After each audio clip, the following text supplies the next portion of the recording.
Hey, what's going on? My name is Marcus Rocha, and I'm a director of photography based out of the San Francisco Bay Area. Today, we're taking a look at the RGBlink Mini ISO streaming switcher. And just full disclaimer, this product was sent to me for review. So let's get into it. Why did I decide to review this switcher? I've reviewed other ones in the past. Well, for me, what the selling point is that it has both SDI and HDMI inputs. Most prosumer switchers, it's either all HDMI or all SDI. Usually it's just HDMI. So the problem becomes, how do you bring in different camera bodies, whether cinema or just the ones that only have HDMI output, into a switcher? It becomes, a little bit of a hassle because you have to do outputs through a monitor that can do HDMI output, or you might need to use a quad splitter, a decimator, something like that to convert the signal from SDI to HDMI, because I do have cinema line cameras and more prosumer that have either all SDI or all HDMI. So you need to figure out how to bring in the signal. With this, you can just bring in the SDI inputs directly into one of these 4 inputs. And then you have to set whether you want input 1 to be either SDI or HDMI. How I have it set up here is input 1 is SDI 1. And then 2 is also SDI 2. That's the behind the scenes camera. 3 is an HDMI camera. Number 4 is also HDMI camera. So 3 and 4, I set the signals either to SDI, HDMI. You can't do both. So essentially, you can bring in 5 cameras, 4 being either SDI or HDMI, and the 5th can be a PTC camera, NDI, or a what's called a UBC camera. I haven't touched either, so I'm not gonna walk you through what that is. It's a whole different video, but essentially you can use those type of cameras. So let me walk you through what the actual device itself and how it's laid out. So looking at the inputs, 1, 2, 3, 4 SDI inputs. Then on the back side, here's a power switch. It comes with this USB-C power included, and then the 4 HDMI inputs. The 5th HDMI here in the back, that's an output, and that's a multi-view. You see here, it's all laid out. So you can see each camera angle, audio, and all that stuff. On the right-hand side, you have this blue cable. This is for the webcam, to bring it in to your computer, your laptop. And it's a USB 3.0. You do have to convert it to USB-C if you have a camera. Most laptops now only have USB-C. I know Mac only has USB-C, so you need that little piece to convert the USB to USB-C. One thing I do have to say about the stream though, is that it has a green color shift. I don't know if you can see it here. I talked to the manufacturers and I mentioned that the stream looks green upon output into the computer. So if you're streaming to Zoom or YouTube, the image looks considerably green. And they told me they're working on a firmware update, and it should be released sometime in the next couple months, hopefully sooner than that. And so I'll keep you posted if they do fix the color shift, because it doesn't look what I'm seeing on the camera. And so that to me, it's waiting on me right now. So if they do fix it, I'll probably pin a comment or a description telling you, hey, that problem is fixed, because I find that it's a big deal right now. So under this webcam output, it's another HDMI. That's the program view, which is essentially this. This monitor does not have HDMI. It only supports SDI. So I had to send the signal through this Teradek with HDMI and do an output with SDI, and now I was able to get the stream outputted onto this monitor. So I'd say try to get monitors that do have HDMI inputs, so you don't have to go through this hassle. I also noticed that there's it looks more contrasty, darker, more punchier. I'm not sure why that output is. Maybe it has something to do with the Teradek.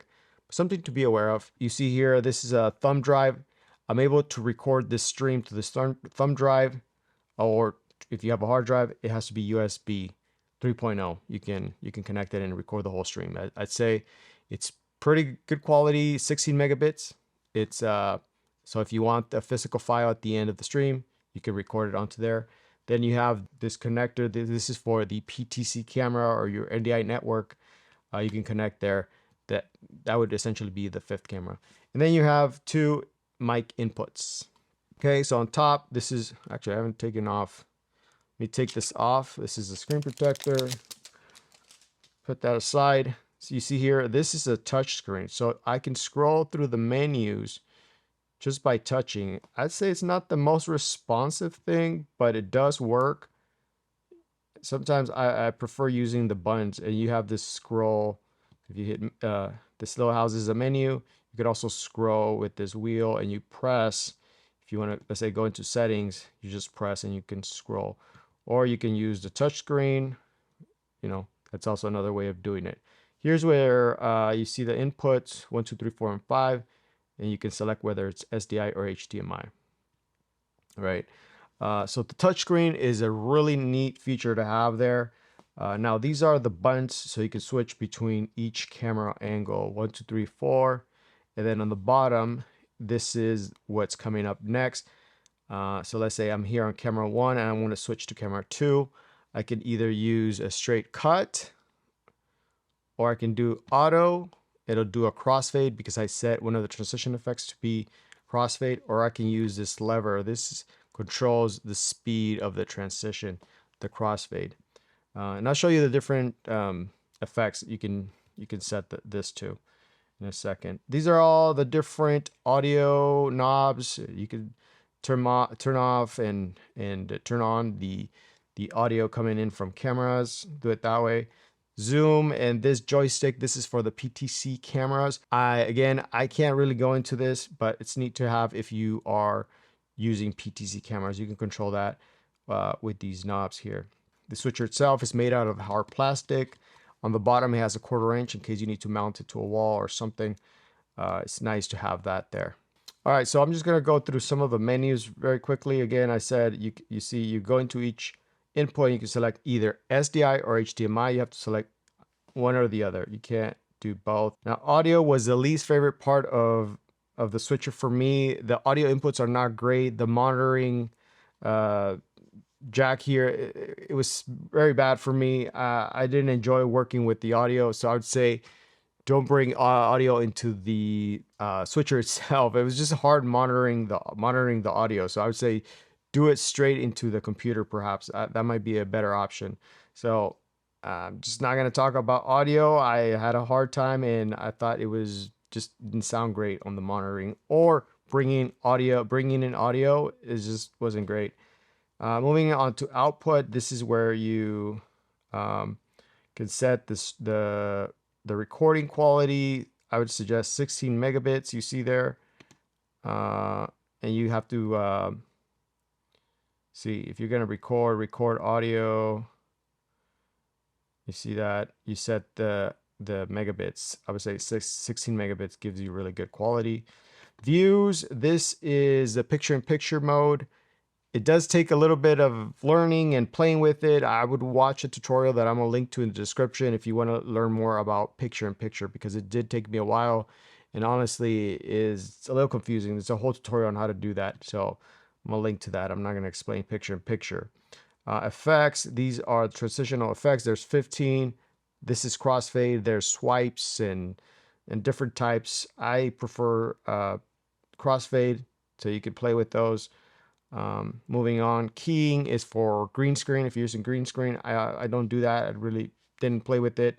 PTC camera, again, I don't own a PTC camera or an NDI network, so I'm not going to touch on it. Settings, there's a fan speed. If you set it to auto, it can get pretty loud. So let's see, let me show you. Fan speed, if you set it to auto, it gets pretty loud, so I like to bring it down to like 1 or 2. Now that I'm recording this stream, I don't want to hear the fan on the microphone. So back to settings.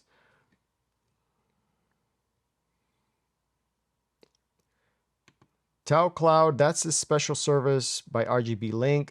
Again, I didn't touch it, but I believe they allow you to stream to different streaming services at once if you sign up. But again, it's something I don't use and I don't plan to use. So that's a menu. It's pretty straightforward. Let me just show you.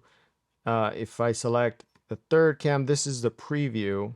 what's coming up next. So if I cut or use a T-bar to do a crossfade, it went on to the third angle. Now third camera is live, and it switched back to the preview being the first camera. The previous one I was live. So you can control here on the bottom on the green, showing you what's up next. So go back to our main camera, and it defaults back to the preview. So it's really good to have two monitors whenever you're doing a live stream or switching. Sometimes you might not need this. Sometimes you just need to get preview to let's say a Zoom call, which is what happens to me often. Is we're shooting with different cameras, and I have a director who didn't fly into the shoot, and they need to see all camera angles so I can get approval. I can quickly switch between all cameras, and they can tell me, yeah, that looks great, or move the camera this way, or I don't like the plant in the back. Can you add more light here and there? This is a quick way for me to quickly switch between all camera angles and show them what I have going, and they can give me feedback as opposed to let's say using a capture card which only accepts one HDMI. That may become a hassle trying to get every camera plugged in and to show them. But now here like this is another way I use it. I can quickly show them all camera angles very quickly. So let's wrap it up. As a whole, I think this is a great little product. It is priced at $600 US. The selling point again is the 4 SDI inputs and 4 HDMI. I don't think I've seen other prosumer switchers that can do both at this price range. So it's really good for me. That's the reason I would probably bring it on sets. But what is preventing me at the moment from using it is that the green color shift on the output, which again, hopefully they fix soon. And if they do, again, I'll keep you posted in the description, letting you know that, hey, they fixed the color shift. Again, the audio wasn't a great user experience. So I'm not a fan of it. And but overall, I mean, it's very easy to use if you're just doing straight cuts or transitions. If you're doing picture in picture, it is a learning curve. So do your research, look at the video. I'll link to in the description so that you can get familiarized with doing picture in picture. So that's pretty much the overview of this switcher. Let me know if you have any questions, or there's just a lot to cover, but hopefully this gives you a really good overview. As always, thank you very much for watching, and I'll catch you in the next one.